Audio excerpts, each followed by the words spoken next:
بسم اللہ الرحمن الرحیم۔ السلام علیکم۔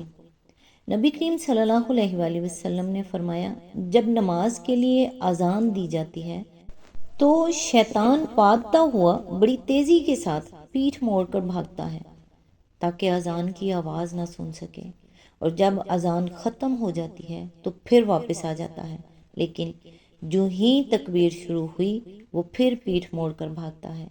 جب تکبیر بھی ختم ہو جاتی ہے تو شیطان دوبارہ آ جاتا ہے اور نمازی کے دل میں وسوسے ڈالتا ہے، کہتا ہے کہ فلاں بات یاد کر، فلاں بات یاد کر۔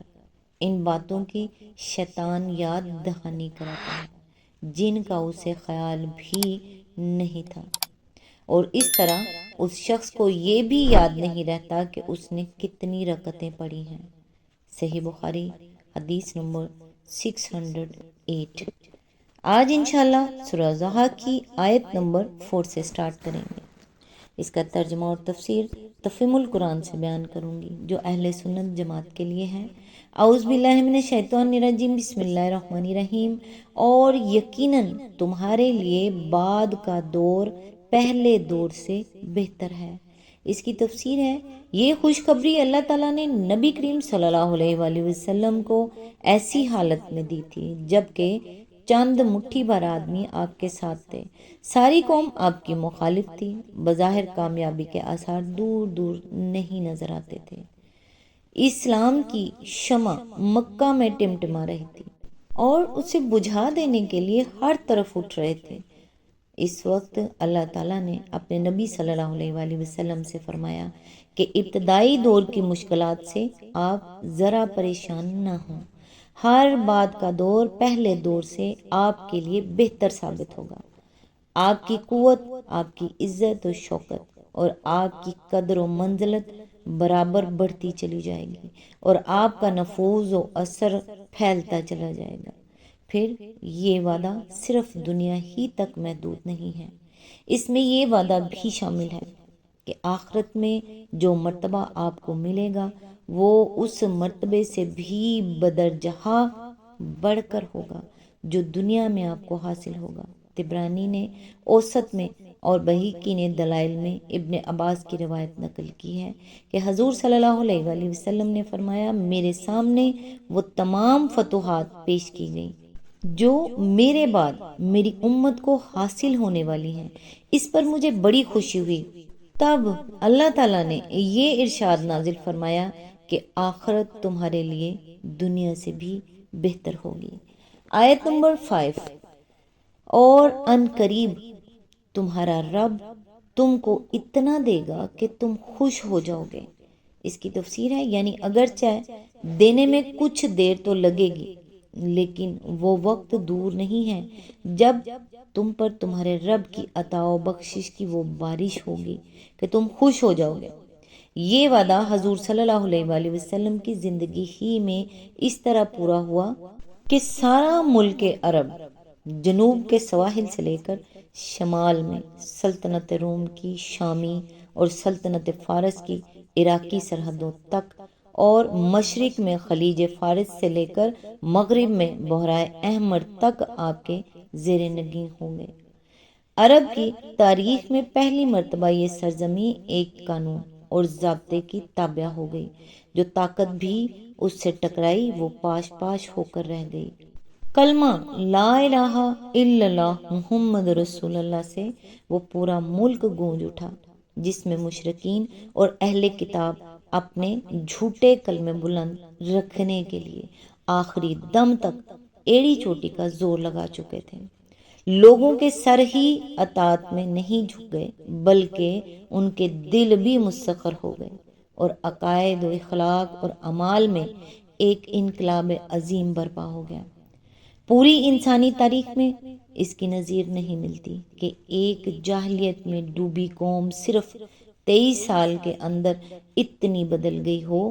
اس کے بعد حضور کی برپا کی ہوئی تحریک اس طاقت کے ساتھ اٹھی کہ ایشیا، افریقہ اور یورپ کے ایک بڑے حصے پر وہ چھا گئی اور دنیا کے گوشے گوشے میں اس کے اثرات پھیل گئے۔ یہ کچھ تو اللہ تعالیٰ نے اپنے رسول صلی اللہ علیہ وآلہ وسلم کو دنیا میں دیا، اور آخرت میں جو کچھ دے گا اس کی عظمت کا تصور بھی کوئی نہیں کر سکتا۔ مزید کے لیے جلد 3 سورۃ طٰہٰ حاشیہ نمبر 112۔ آیت نمبر 6، کیا اس نے تم کو یتیم نہیں پایا اور پھر ٹھکانہ فراہم کیا؟ اس کی تفسیر ہے یعنی تمہیں چھوڑ دینے اور تم سے ناراض ہو جانے کا کیا سوال، ہم تو اس وقت سے تم پر مہربان ہیں جب تم یتیم پیدا ہوئے تھے۔ حضور ابھی بطن مادر ہی میں 6 مہینے کے تھے جب آپ کے والد ماجد کا انتقال ہو گیا، اس لیے آپ دنیا میں یتیم ہی کی حیثیت سے تشریف لائے، مگر اللہ تعالیٰ نے ایک دن بھی آپ کو بے سہارا نہ چھوڑا۔ 6 سال کی عمر تک والدہ ماجدہ آپ کی پرورش کرتی رہیں، ان کی شفقت سے محروم ہوئے تو 8 سال کی عمر تک آپ کے جد امجد نے آپ کو اس طرح پالا کہ ان کو نہ صرف آپ سے غیر معمولی محبت تھی بلکہ ان کو آپ پر فخر تھا، اور وہ لوگوں سے کہا کرتے تھے کہ میرا یہ بیٹا ایک دن دنیا میں بڑا نام پیدا کرے گا۔ ان کا بھی انتقال ہو گیا تو آپ کے حقیقی چچا ابو طالب نے آپ کی کفالت اپنے ذمہ لی اور آپ کے ساتھ ایسی محبت کا برتاؤ کیا کہ کوئی باپ بھی اس سے زیادہ نہیں کر سکتا، حتیٰ کہ نبوت کے بعد جب ساری قوم آپ کی دشمن ہو گئی تھی اس وقت 10 سال تک وہی آپ کی حمایت میں سینہ سپر رہے۔ آیت نمبر 7، اور تمہیں ناواقف راہ پایا اور پھر ہدایت بخشی۔ اس کی تفسیر ہے اصل میں لفظ ضالن استعمال ہوا ہے جو ضلالت سے ہے۔ عربی زبان میں یہ لفظ کئی معنوں میں استعمال ہوتا ہے۔ اس کے ایک معنی گمراہی کے ہیں، دوسرے معنی یہ ہیں کہ کوئی شخص راستہ نہ جانتا ہو اور ایک جگہ حیران کھڑا ہو کہ مختلف راستے جو سامنے ہیں ان میں سے کدھر جاؤں۔ ایک اور معنی کھوئے ہوئے کے ہیں، چنانچہ عربی محاورے میں کہتے ہیں ضل الماء فی اللبن، یعنی پانی دودھ میں گم ہو گیا۔ اس درخت کو بھی عربی میں ضالہ کہتے ہیں جو صحرا میں اکیلا کھڑا ہو اور آس پاس کوئی دوسرا درخت نہ ہو۔ ضائع ہونے کے لیے بھی ضلال کا لفظ بولا جاتا ہے، مثلا کوئی چیز ناموافق اور ناسازگار حالات میں ضائع ہو رہی ہو۔ غفلت کے لیے بھی ضلال کا لفظ استعمال ہوتا ہے، چنانچہ خود قرآن مجید میں اس کی مثال موجود ہے کہ لا یضل ربی ولا ینسا، سورۃ طٰہٰ آیت نمبر 52، یعنی میرا رب نہ غافل ہوتا ہے نہ بھولتا ہے۔ ان مختلف معنوں میں سے پہلے معنی یہاں چسپاں نہیں ہوتے، کیونکہ بچپن سے قبل نبوت تک رسول اللہ صلی اللہ علیہ وآلہ وسلم کے جو حالات تاریخ میں موجود ہیں ان میں کہیں اس بات کا شائبہ تک نہیں پایا جاتا کہ آپ کبھی بت پرستی، شرک یا دہریت میں مبتلا ہوئے ہوں، یا جاہلیت کے جو اعمال، رسوم اور طور طریقے آپ کی قوم میں پائے جاتے تھے ان میں سے کسی میں آپ ملوث ہوئے ہوں۔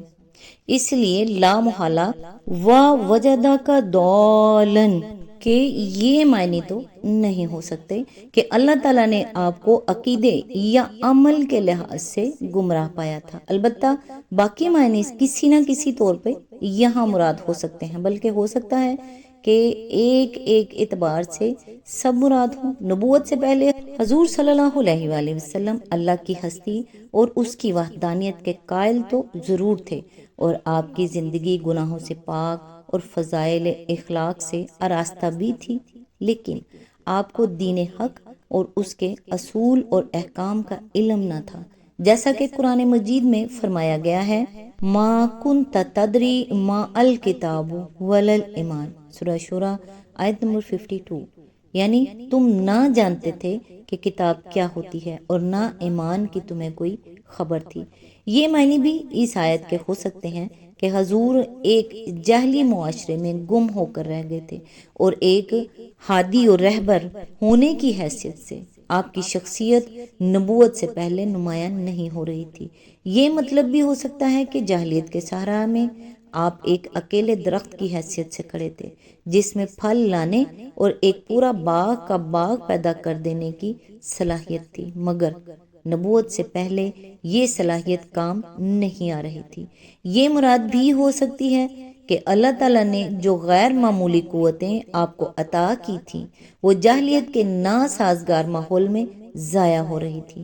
دلال کو غفلت کے معنی میں بھی لیا جا سکتا ہے، یعنی آپ ان حقائق اور علوم سے غافل تھے جن سے نبوت کے بعد اللہ تعالیٰ نے آپ کو آگاہ فرمایا۔ یہ بات خود قرآن مجید میں بھی ایک جگہ ارشاد ہوئی ہے، وَإِن كُنْتَ مِن قَبْلِهِ لَمِنَ الْغَافِلِينَ، سورہ یوسف آیت نمبر 3۔ اور اگرچہ تم اس سے پہلے ان باتوں سے غافل تھے۔ نیز ملاحظہ ہو سورہ بقرہ آیت نمبر 282، سورہ شعراء آیت نمبر 20۔ آج تک کے لیے بس اتنا ہی، نیکسٹ انشاءاللہ آیت نمبر 8 سے سٹارٹ کریں گے۔ اللہ پاک سے دعا ہے، یا اللہ مجھے ایسی نیند سے بچا جس سے فجر کی نماز قضا ہو، ایسی مصروفیت سے جس سے ظہر کی نماز قضا ہو، ایسی سستی سے جس سے عصر کی نماز قضا ہو جائے، ایسی محفل سے جس سے مغرب کی نماز قضا ہو، ایسی تھکاوٹ سے جس سے عشاء کی نماز قضا ہو۔ آمین ثم آمین۔ نیکسٹ ویڈیو تک کے لیے دعاؤں میں یاد رکھیے گا۔ اللہ حافظ۔